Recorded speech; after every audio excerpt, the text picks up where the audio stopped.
आज चुनाव आयोग ने दोनों ही पार्टियां यानी कि कांग्रेस पार्टी और भारतीय जनता पार्टी के अध्यक्ष को यह ऑर्डर दिया है कि उन दोनों को ये सफाई देनी होगी और लिखित में बताना होगा कि उन दोनों पार्टियों के जो स्टार प्रचारक हैं, कांग्रेस पार्टी की तरफ से राहुल गांधी और भारतीय जनता पार्टी की तरफ से प्रधानमंत्री नरेंद्र मोदी, जिस तरीके के बयानबाजियां इन दोनों नेताओं ने पिछले कुछ दिनों में करी है वो एमसीसी का वायलेशन कैसे नहीं है।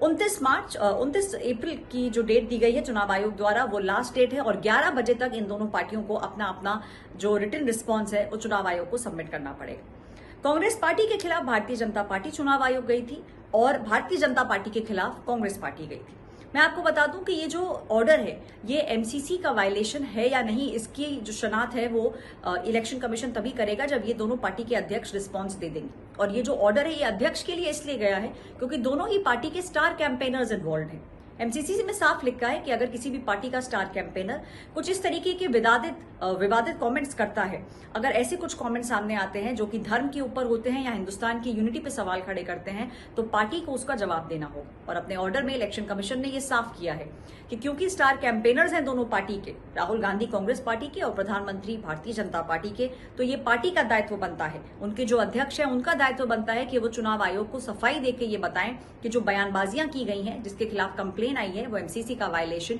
क्यों नहीं है। अगर राहुल गांधी की बात करें तो भारतीय जनता पार्टी वीडियो समेत चुनाव आयोग गई थी और उन्होंने अपनी जो शिकायत है वो दर्ज करी थी। उनका कहना है जिस तरीके के विवादित स्टेटमेंट राहुल गांधी ने केरला और तमिलनाडु में दिए, प्रधानमंत्री नरेंद्र मोदी पर पर्सनल कमेंट किया और कहीं ना कहीं उन्होंने लोगों को ये कहने की कोशिश करी कि भारतीय जनता पार्टी देश को तोड़ना चाहती है, वो एमसीसी का वायलेशन है। उसी तरीके से कांग्रेस पार्टी भी कई सारे वीडियो लेके, कई सारे लिंक्स लेके चुनाव आयोग के पास गई थी। उसने अपनी कंप्लेन दर्ज करी और उन्होंने ये कहा कि प्रधानमंत्री नरेंद्र मोदी जिस तरीके के उन्होंने बयानबाजियां राजस्थान में करी, उसके बाद अलीगढ़ में करी और उसके बाद फिर से जब वो राजस्थान गए तो वो बार बार ये कहने की कोशिश कर रहे हैं कि कांग्रेस पार्टी देश को तोड़ना चाहती है। तो इन दोनों के खिलाफ जो कंप्लेंट्स आई थी उसका संज्ञान ले लिया गया है और संज्ञान लेने के बाद अब चुनाव आयोग ने इन दोनों ही पार्टियों के अध्यक्ष को लिखा है।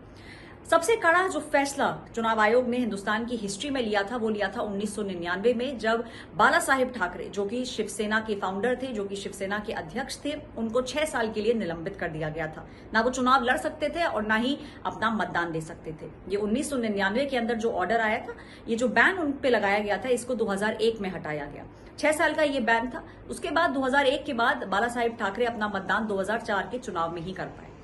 ये जो